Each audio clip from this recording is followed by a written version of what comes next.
Is the way I'm videoing you. The way Southside Strong how we became what we are right now because you know more than I do.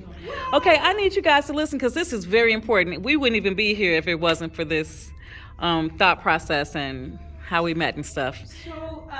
My name's Heise, and I'm the Community Engagement and Partnerships Coordinator for Suicide Prevention with the Jesse Brown VA. And in my role, what I do is work to reach those 58-60% of veterans who don't use VA care, who may never come to VA for care, and get the same amount of supports around them to prevent suicide. That's the number one goal. But what we do is we want to get upstream of suicide, which means meeting people's social and emotional needs. And that could look a variety of ways. That could look like pet care, that can look like job assistance, housing.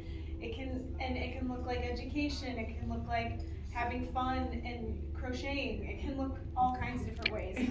So when I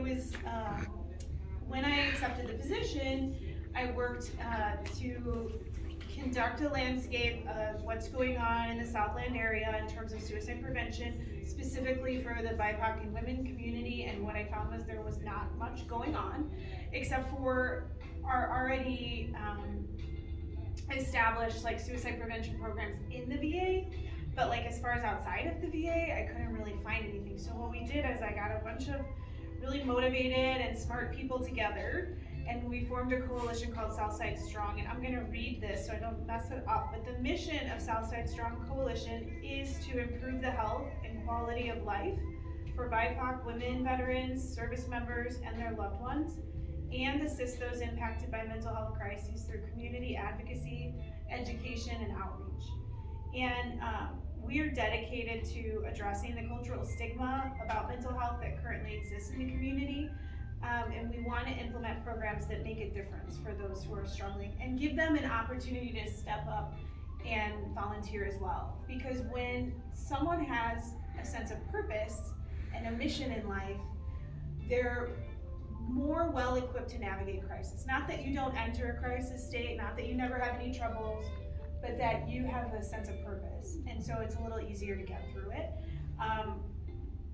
We believe that promoting awareness about crisis planning, lethal means safety, that's why I have free gun locks, and other community services will break down barriers and prevent the development of new mental health challenges. And we do this by collaborating with innovative community resources to provide supportive education, tools, programming, and also evidence-based strategies. So we do use data and research along the way. But we have quite a few community partners that collaborate with us and that are on the coalition.